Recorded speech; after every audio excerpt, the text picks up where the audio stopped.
ওম শান্তি। আজ পরমাত্মা বলছেন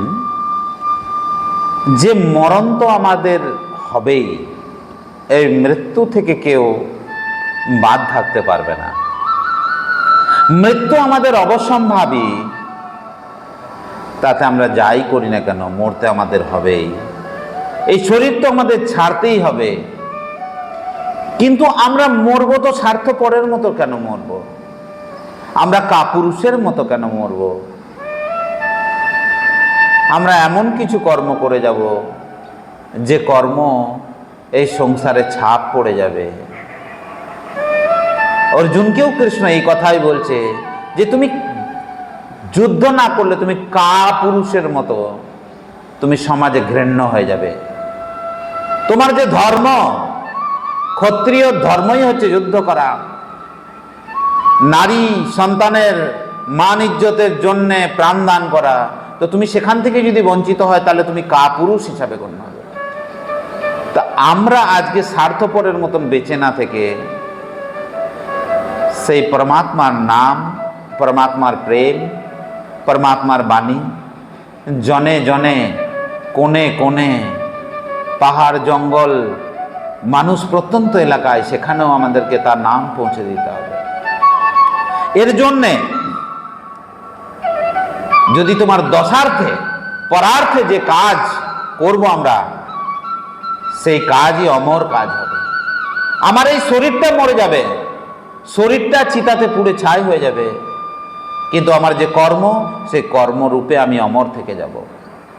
যেমন আপনি দেখুন, আজও রামই হোক, কৃষ্ণই হোক, বুদ্ধই হোক, মহাবীরই হোক, নানকই হোক, যীশু খ্রিস্টই হোক, তাতে মহাবীরই হোক, তাতে চৈতন্য মহাপ্রভুই হোক, বিবেকানন্দ, রামকৃষ্ণ, তাতে ক্ষুদিরাম, ভগৎ সিং, এরা সবই আজ অমর হয়ে আছে আমাদের কাছে। তাই এই যে অমরত্ব, এই অমরত্ব মানে আমার এই শরীরটা অমর হবে না, এটাকে তুমি অমর করতে পারবে না। তোমার যে আত্মা যেটা কর্ম করছে এই পৃথিবীতে শরীরের মাধ্যমে, সেই কর্মটা অমর হবে। কর্মের মাধ্যমে তুমি অমরত্ব লাভ করবে।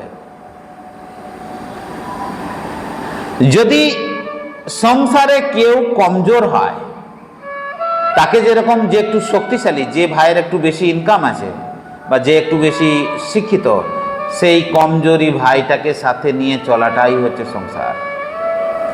তো ভগবান বলছে এই যে সংসারে কেউ একটু ঈশ্বরের প্রতি কম প্রেম আছে, কেউ একটু সংসারে বেশি ডুবে থাকে, ভৌতিক কাজে একটু বেশি নিজেকে লিপ্ত রাখে, ভগবান বলছে আমার নাম, আমার প্রেম, আমার বাণী শুনিয়ে তুমি তাকেও সাথে নিয়ে চলো। সাথে নিয়ে যাওয়াতেই আনন্দ। তোমার সাথে সেই আত্মাটাও পরম গতি, পরম আত্মা সন্মার্গ মে প্রেরিত হতে পারবে, এই সুন্দর দুনিয়াটাকে অনুভব করতে পারবে। তাই তুমি একা চলে যেও না। যে কমজোর, দুর্বল, যে আজ বলছে তোমাকে যে আমার সময় নেই গীতা পাঠ করার বা ভগবানকে স্মরণ করার বা ধ্যানমগ্ন হওয়ার, তাকেও তুমি বারে বারে শুভ ভাবনা দাও, শুভ কামনা দাও, শুভ ভাবনা দাও, শুভ ভাইব্রেশন দাও, যে ও পরমাত্মা তোমার সন্তান, সে যেন তোমাকেও চিনতে পারে।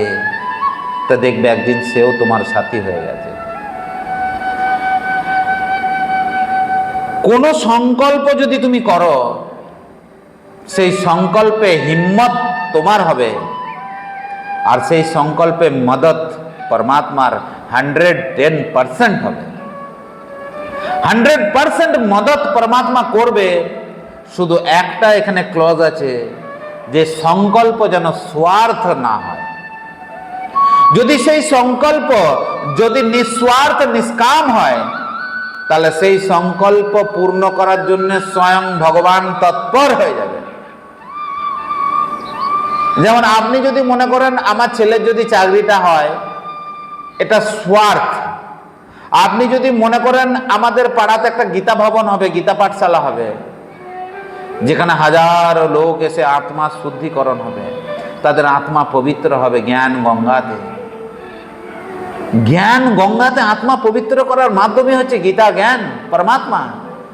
তো সেই একটা গীতা পাঠশালা আমাদের পাড়াতে করব, এটা হচ্ছে দশার্থে পরার্থে। এখানে পরমাত্মা স্বয়ং তোমার এই সংকল্পে সিদ্ধ করার জন্য বদ্ধপরিকর।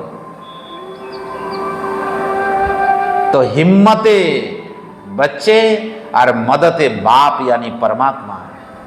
हिम्मत तुम्हें करो, मदद से करबे। अच्छा, ओम शांति, ओम शांति।